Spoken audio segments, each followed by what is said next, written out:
Hello, everybody. It's Bill Finney again. Some of you that know me know that I was involved in law enforcement and currently still am involved in law enforcement.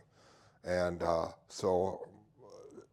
like the history of those individuals who look like me that served as law enforcement officers. So I'm going to talk to you today about Bass Reeves. Bass was born into slavery in 1838 to slave parents. He grew up and became the property of Sam Reeves in Texas. Sam Reeves was a colonel, and when the Civil War started, became a colonel in the Civil War, and he wanted to take Bass with him. And Bass had to go with him as they did their Confederate business. And at some point, the story is that Bass and Sam got in an argument over a card game. And Bass beat up Sam pretty good, and then he took off for Oklahoma Indian Territory. And he hid out there with the Cherokee and the Seminole Indians and other tribes and learned their languages quite well. As time went on, he came to the notice of Judge Parker from Fort Smith, Arkansas. And in Fort Smith, Arkansas, that was the law for the Indian territories of Oklahoma.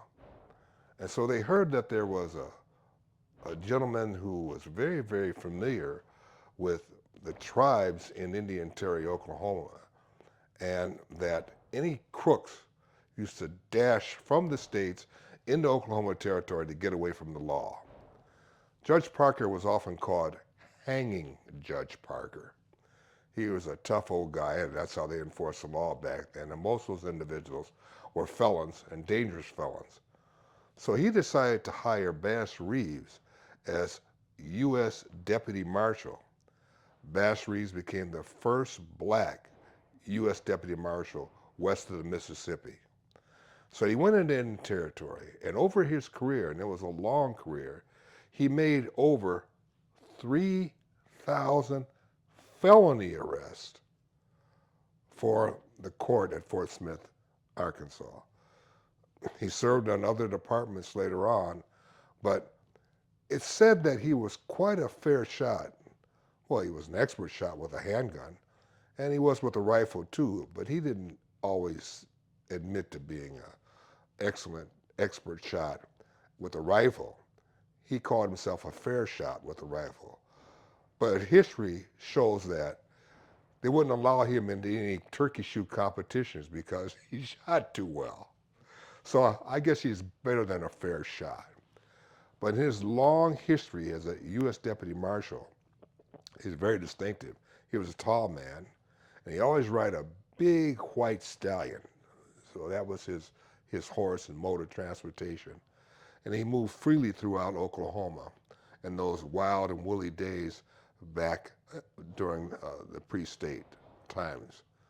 He finally died in 1907 as a fairly older man. He had some ailments, and he was on one of the smaller police departments, and he died as a law enforcement, no longer a federal marshal, but as a police officer at local police department. Just a man with a solid reputation, and he believed in law enforcement so much that he had 11 children. One of his sons was Finney Reeves.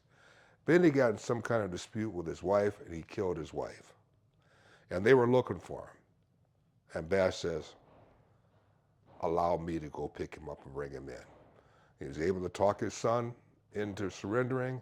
His son came back and did some time, somewhere in the neighborhood of 8, 10 years in prison for the murder of his wife.